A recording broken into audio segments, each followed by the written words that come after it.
Hey, listen, I know you're busy, but trust me here for a second. I need to dumb down something for you so that you understand how severe data breaches affect you. And you may be thinking, why should I care? It doesn't affect me, but trust me, you better be worried.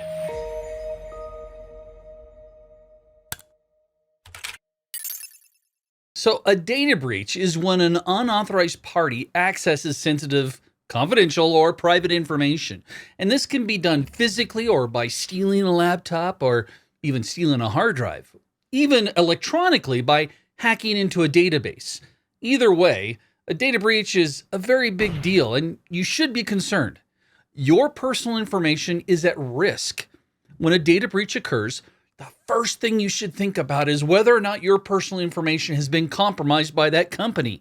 If it has, that means that hackers now have access to your name, your address, social security number, date of birth, your dog's name, your first girlfriend's name, or any of the information that you've shared with that company that was breached. And if they have that information, then trust me, they're going to use it to open up lines of credit in your name or file for your tax refund before you do, or even take out loans in your name. In other words, a data breach will wreak havoc on your finances and your credit score. Not to mention the fact that having your personal information floating around in the dark web sounds so ominous, doesn't it? It puts you at risk for additional identity theft.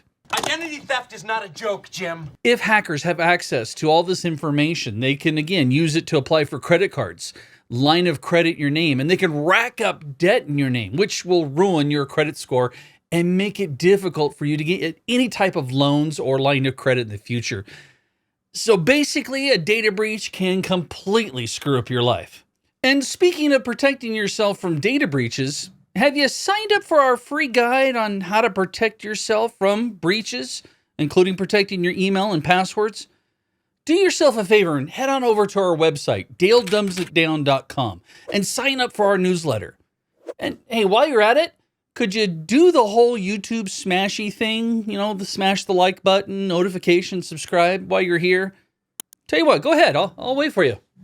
I know you don't want to miss the rest of this video.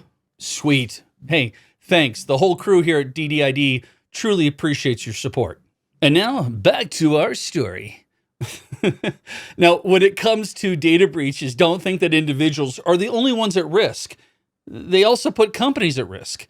That's because when hackers gain access to a company's database, they not only steal that sensitive information like customer names and addresses, but they can also steal intellectual property, trade secrets. Or in other words, data breaches can give competitors an unfair advantage and make it difficult for a company that was breached to stay in business. And that's not even mentioning the fact that data breaches are also incredibly expensive. You ready for this? The average data breach costs a company $3.86 million. Yeah, you got that laying around?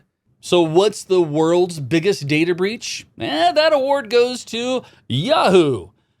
From 2013 to 2016, they had over 3 billion user accounts that were compromised in what has been called one of the history's most massive security disasters. Not only did this affect over 3 billion people who had their email accounts and passwords harvested by cyber thieves, I said harvest emails. And no, I'm not talking about harvest time, which is when I get my wife to take out her large pumpkin patch that's taken over my backyard, but harvesting emails, it's a thing. And it's more viable today than ever before due to the popularity of artificial intelligence, or AI. Here's the real kicker, is that more and more hackers are turning to AI to help them harvest email addresses. By using artificial intelligence, hackers can automatically generate large number of email addresses from publicly available data. Yeah, nothing is free, right? When we sign up for things, we're giving up email addresses, we're giving up information. And again, when those companies get hacked or breached, the attackers get a hold of this information and they can use these email addresses to send spam or phishing emails. And in some cases, they may even sell addresses to other companies. Yeah, it's a business. And they send out marketing material. Why do you think you get email from people that you've never even heard of before, or from companies you've never even heard of before? Now, while there's many legitimate uses for artificial intelligence, it is clear that hackers are taking advantage of the capabilities to harvest email addresses and cause harm. This reminds me of the story of the Las Vegas casino that got hacked